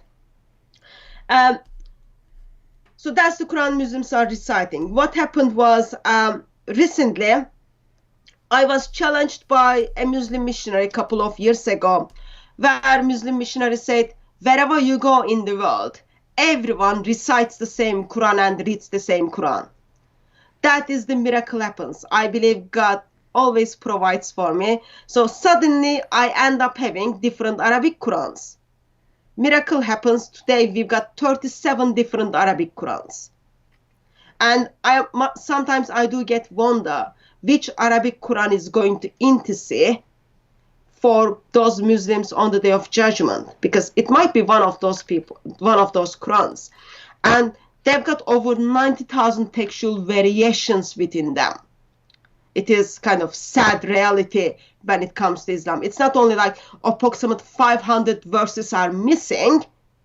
Alongside of that, there are lots of different Arabic Qurans out there where people are reading and reciting in their mosques. Mm-hmm. And so we have, matter of fact, so you've got those behind us, but I also have a picture of the different Qurans. Let me toss this up real quick. Let's see. And here we go. So different Arabic Qurans. So just to be clear, for the Muslims here who are saying, no, they're different covers. No, they're just, they're different on the outside. They're different outside. You printed them yourself. So these are 37 different Qurans with actual differences in the Arabic text. And I know this because no matter how many times you tell people these are different Arabic Qurans, they say, nope, you're just talking about different translations. These are not translations. These are Arabic Qurans, and they contain differences in the Arabic, and not just different covers, not just insignificant differences, actual differences in the Arabic text, meaning that they are not identical, meaning that when we read quotations from Muslim apologists saying perfect preservation right down to the letter, no difference anywhere ever, that is a false claim, and whoever is saying these things is misleading and deceiving Muslims, because the evidence shows something completely different. First last said Allah said 7. Hatun found 37. That just kind of simply debunks the argument there is only one perfect Quran. Mm-hmm. But I think my concern is mainly because it is not shared information, therefore it keeps 1.8 billion people in Islam. Mm-hmm. And you do show those different Arabic Qurans to Arabic-speaking Muslims. Like I took some of them couple of months ago. I was in somewhere. I took some of Arabic Qurans. They were surprised, like they never seen different Arabic Qurans. They were surprised. They just they didn't like me at all. But they did look at it and then they said, yes, this is different. But when it comes to Western world, when it comes to the Muslim missionaries, they are just like, oh, it's all the same, it's all the same. But these different Qurans, only one of them is going to intercede for you. That is the problem. Unless these are all wrong and something like Ibn Masud's Quran was correct, or Ubay ibn Ka'b's, in which case all these are wrong. Yeah. And so you don't even know, Muslims. You don't even know. You might all be condemned. I mean, gosh, Ibn Masud told you. He told you. Protect your Qurans. Hide them so that you can actually have a real Quran on the Day of Judgment and not the corruption of that deceiver, Zayd ibn Thabit. And what do Muslims do? No, we want Zayd ibn Thabit. What an amazing religion. Ibn Abbas is going to be next to you, and then he's going to say on the Day of Judgment, when he sees the shin of Allah, he's going to say, I told you. Yep. I told you, but you are missing the point. Too late. All right, we have a comment here from Noreen. Noreen said, let me refute David. All right, Noreen, we're going to give you that opportunity right now. So, I mean, we've said a lot, so let's use a particular example. Let's take a particular example, and I'm going to give you the opportunity to refute us. I'm going to give you the opportunity to refute us right now. So let's go back. Let's go back to, and what do we have now? It's 9:40, so we'll go about another 15 minutes or so, and then we'll close out. So we'll go back to the hadith from Sahih Muslim number 2286, where Abu Musa warns the Quran reciters, the next generation of Quran reciters, not to harden their hearts, as were hardened the hearts of the first generation of Quran reciters, who were too lazy and stopped reciting the Quran because it was too boring. And then they forgot multiple chapters of the Quran. And in case you're thinking, no, he just forgot it. He doesn't say that. He says, I'll quote you a verse out of this Quran. It's a verse that's no longer in the Quran because the chapter is no longer in the Quran. He says, why? Because they forgot it. So go ahead, Noreen, give me your refutation. Give me your refutation. I will put it on the screen. And everyone, if I miss Noreen's refutation, please inform me, because I'm scrolling through here and the comments come pretty fast. But Noreen, you asked for an opportunity to refute us. I'm giving you the opportunity to refute us. Please explain what Abu Musa in Sahih Muslim is talking about here, and how when we look at this, we should conclude perfect preservation right down to the letter, and not entire chapters of the Quran have been lost. And we have more comments from Noreen. Noreen said, David, can I refute it, please? Absolutely. I'm giving you the opportunity. Refute it. By all means, refute it. Then Noreen says, David, yes, we know you can type David. We know you can type Noreen. I'm giving you the opportunity right now. I'm not going to sit here forever. Tell us what Abu Musa means in Sahih Muslim when he tells the reciters of Basra not to let their hearts be hardened as the first generation was, not to forget entire chapters of the Quran as the first generation did. Tell us what this means and why we should not conclude that the Quran has been changed, and how we should conclude that the Quran has been perfectly preserved, even though entire chapters, according to your own sources, came up missing. We've got it on the screen here. Tell us what it's missing. I'm only going to give you about another 60 seconds to start posting, but I don't see any responses here. Guys, did I miss them? Noreen said it's slow. I don't know what you mean it's slow, Noreen. Noreen said, I think because it takes 20 seconds for them to hear what you are saying and then reply to that. That's how it is in my channel. Yeah, but Noreen has posted multiple comments. David, it's slow, things like that. Just no response. So okay, Hatun. Well, yeah, we don't want to, we don't want to rush Noreen. So Noreen, you can think about this passage for another couple minutes, and Hatun can add anything she wants on the topic of Quran preservation. But I'll wait for you. Take your time. Think about your response, and then when you're ready, you can explain this passage to us, and then we'll come back to it, and you can explain perfect preservation of the Quran right down to the letter when your own sources say entire chapters came up missing. And again, that's only one. So I just like to hear an explanation for that, let alone all the others, talking about verses being eaten by a sheep and large passages, more than 100 verses coming up missing just from Surah 33, all that stuff. Just explain this one, and that'll be some sort of progress. All right, Hatun, what do you think? I think it will be shame. It is not something I would encourage Muslims to do, because if they are going to rebut you, if they are going to refute you, all they are going to do is they are going to put Sahih Bukhari, Sahih Muslim, all of their Muslim scholars, most reliable Muslims from the early Islam, under the bus. And I wouldn't want to do that. You don't want to put your Prophet under the bus. You don't want to put Ibn Abbas under the bus, let alone Masud or Ubay bin Ka'b. And all it's been done tonight is sources were given to you. And there is nothing wrong with that. Like, as David said, you have been lied. It's not only you've been lied only once in your lifetime, but you've been lied by your family. You've been lied by your imam. You've been lied by other Muslims. And people still continue to lie. And there are consequences of this.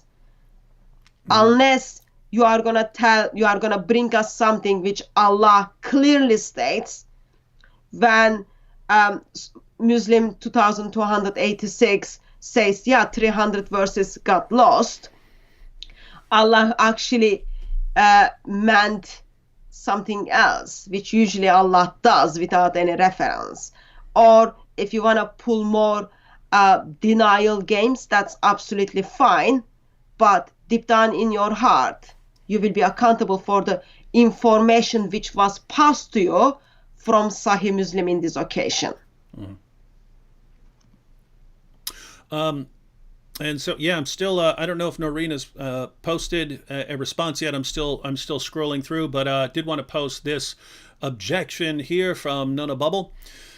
Nona Bubble said, yes, but it's not like the Christian Bibles where they don't know which version is correct. Quran only has variants of pronouncing with the same message. So the claim here is that the variants in those 37 different Qurans are only differences of pronunciation and nothing more. So is that correct, or are there actually different words and phrases and so on used? So David, how easy it is for you to understand my pronunciation of English? Yeah. As I'm speaking, fine. How easy do you find it is to understand that? No problem. No problem. If we write an article, we would be using the same spelling to write the articles. Okay? So this has nothing to do with the pronunciation. If it was just a pronunciation, as they write the words, they wouldn't write it indifferently, which mean is different, such as in Arabic, the word fight and the word kill are two different things. In Arabic, creatures and creation, they are two different things. In Arabic, slave and being in presence of someone is two different things. And their implications are different as well. And I can give you over 90,000 textual variations from them. They are written differently. Because they are written differently, they've got different meaning, and therefore they pronounced differently. We've got videos on this. You can check it out. We publicized, I think, 70-something textual variations. Beside that, there is a Surah 2 verse 137. Ibn Abbas writes a commentary on that and then says, actually, there is a word called bimite, which means as same as. If you write it as like that, there is a theological implications. You are making someone equal with God, with Allah. Therefore, do not write it. And then we look at some of the earliest Quranic manuscripts, and then we see some of the manuscripts doesn't have that word. But as the time went on, people thought, who cares what Ibn Abbas says? We will put the word in it. And it does make theological differences. I can point you to videos which we made where you can see in a slideshow what are some of those textual variations. But they are not pronunciations. They are written Arabic words. Meaning is different because they are written differently.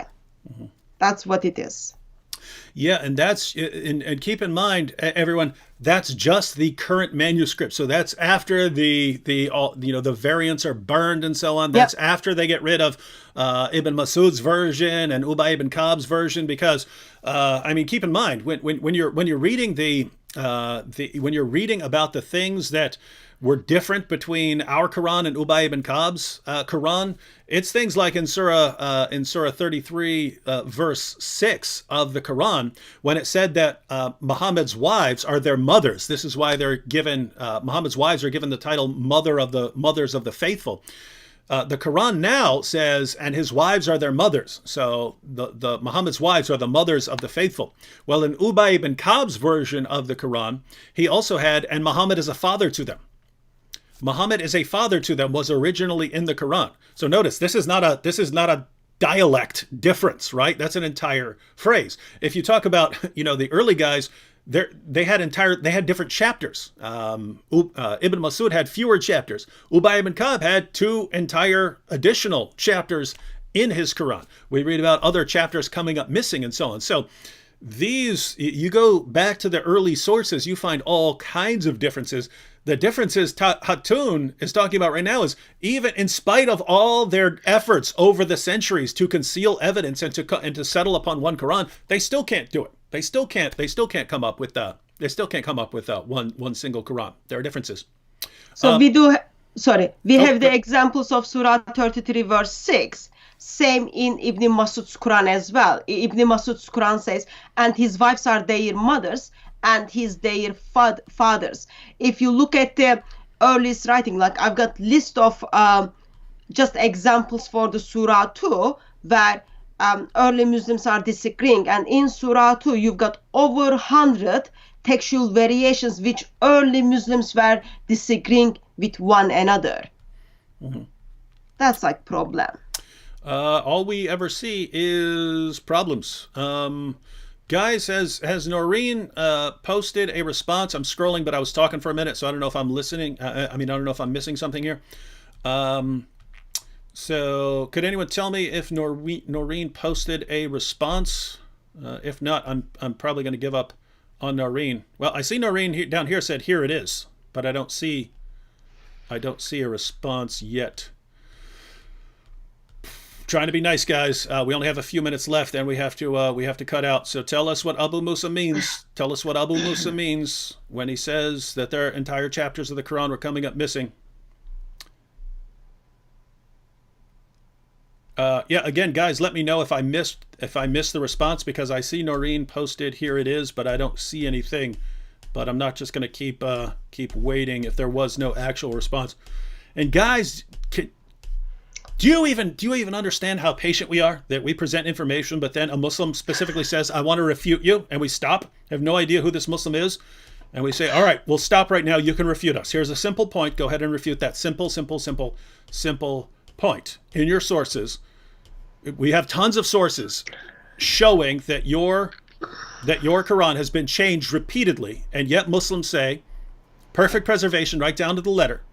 And so we ask, well, just explain one of those passages for us. We give you an easy one. We give you one from one of your most respected collections of hadiths. Ask you to refute that single one. And I am not seeing a refutation. We've given you like 10 minutes now. Oh, Slam RN said, yes, Noreen posted a response. Hang on. Let me try and do a search. Let me see if I can go back and find all Noreen's comments. Oh, gosh. Now I'm searching for Noreen, but there are tons of comments because people were talking about her. Trying to find it. One of the things I am assuming is probably just discrediting Sahih Muslim. That's very common objection I get regarding that hadith. Yeah, and by the way, I love that. I love it when they throw their greatest, most respected hadith collectors under the bus, and then they tell us that we have to believe in Muhammad when his companions are just and their followers are the biggest bunch of liars the world has ever seen, apparently, because they're just constantly making stuff up.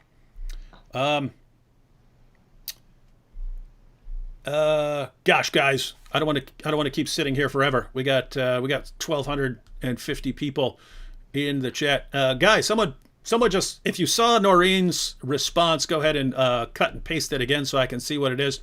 I've searched for it. I did not find. I'm trying, guys. I'm trying to be nice. Noreen requested an opportunity to refute us. We granted that opportunity. So, if I'm kind of just on YouTube now, it says she wanted to write, but she can write only 200 characters, and apparently YouTube is not allowing her to write more than that. Well, yeah, but that's fine. You could give us a basic idea. What are you going to say? I mean, what is Sahih Muslim not reliable? Is Abu Musa a liar? Okay, what are you going to say? It just came, David. Okay. Someone posted a response?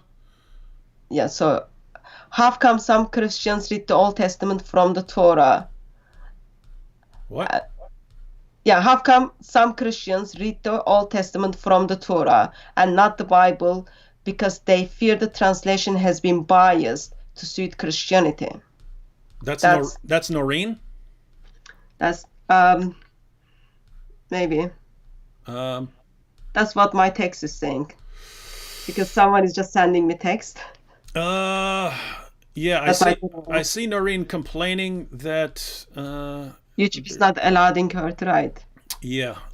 All right, guys. There's nothing I can do here. We need to wrap it up. It's 9:56, guys. We tried repeatedly. Don't know. Not aware of a response. Yeah, Noreen.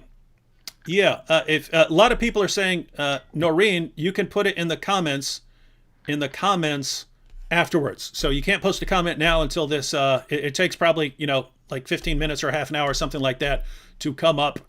To where this comes up as a separate video, and then you can post your comments in the comment section. So feel free afterwards, and everyone be sure, if you're interested in Noreen's response, that you check it out afterwards to see what the defense of the perfect Quran was. A couple last second super chats here. Marilyn Murphy says, Sheepgate, film at 11. David is a savage apologist. Hatun is a superheroine. Rory said, so Rory was asking the question earlier about a teacher of religious education. He said, David, I had a religious education teacher who was Christian. He said in front of my classmates that Muhammad plagiarized from the Bible. I was there. I think everyone who reads the sources and is at all critical of Islam agrees that Muhammad's plagiarizing all kinds of sources. It's just surprising to find that a teacher said that. Isaac Cruz said the sheep ate my surah. What do you mean his surah? Yeah. A couple more. Not a verse said, David and Hatun, please forgive my ignorance, but I have a question. What does SWT mean, as in Allah, SWT?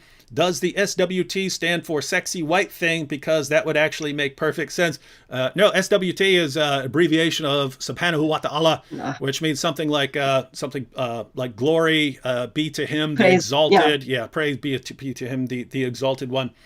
And David the Goliath said finally, do you know about Musaylama, who was also a rival prophet claimant to Muhammad? He even produced divine verses better than the Quran. Quran challenged to produce something like it because of Musaylama. Yeah, I mean, the early history of Islam is very interesting, with the disputes that were going on and how they eventually settled onto this version of Islam. And that's just one of the reasons why this is a cool area to be involved in, ladies and gentlemen. So for those of you who want to get started in apologetics dealing with Islam, I encourage you to pick a topic. The one we're talking about right now, the preservation of the Quran, is a good one, because if you learn some passages, you can wreak havoc on one of the most common Muslim myths in the world. But you want to learn early Islamic history, that is powerful as well. All right, Hatun, well, we're wrapping up. Any final words, final thoughts for everyone out there? Keep away from Quran, keep away from Islam. But tonight we try to look at the Islamic sources and try to see what early Muslims thought regarding if Quran perfectly preserved or not, because 21st century Muslims are not only making this claim, but they are teaching this claim to their children. And what we saw is actually early Muslims simply disagree when it comes to preservation of the Quran with 21st century Muslims. Memorize the hadiths and ask your Muslim friends why Quran has been changed, why do they follow something has not been well preserved. That means Allah failed to keep his promises, because Allah said he's going to preserve it and he failed to do so. Yeah, and keep in mind when we read passages, ladies and gentlemen, when we read passages where the Muslims where the Muslim scholars and apologists say perfect preservation right down to the letter, they say that this is fulfillment of the prophecy in the Quran, that the Quran would be perfectly preserved. So they're the ones putting this forward, saying Allah predicted perfect preservation right down to the letter. This is Muslims and Muslim scholars, Muslim apologists saying that Allah predicted perfect preservation right down to the letter. Well, if that's what Allah predicted, then Allah has failed pretty miserably, because we find, again, entire chapters coming up missing, large passages coming up missing, verses eaten by a sheep. As a rule, if your God can't protect your word from a sheep, probably shouldn't be bragging about perfect preservation right down to the letter. And so, ladies and gentlemen, we talk about miracles. We talk about miracles in Islam, the miracle of the Quran. The only miracle here, if there's a miracle here, ladies and gentlemen, it's this. Sheep. The Quran, no, I'm not even going there.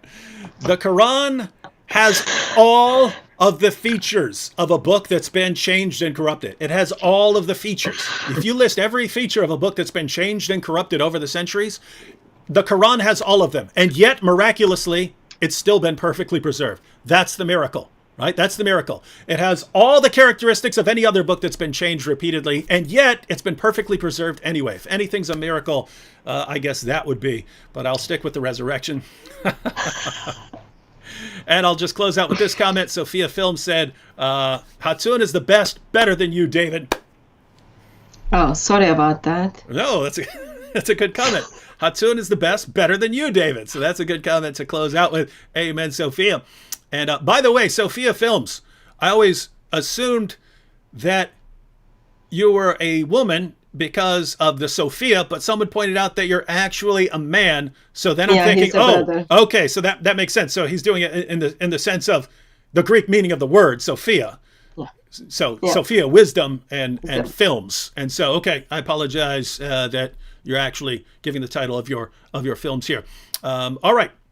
Well, thanks to Hatun for joining us. I think everyone liked the discussion, because we had around, we're still over 1,200 in the chat right now, but much more to come, because again, Friday I'll be having a discussion with Sam Shimon, and we issued the challenge to Muslims to give us one unequivocal verse in the entire Quran saying that the gospel has been corrupted, and we'll be taking all those challenges live on Friday. And there'll be more to come after that. Again, everyone, be sure to subscribe to DCCI. The link is in the description box. God bless everyone. God bless Hatun and DCCI. Thank you. And catch you all next time.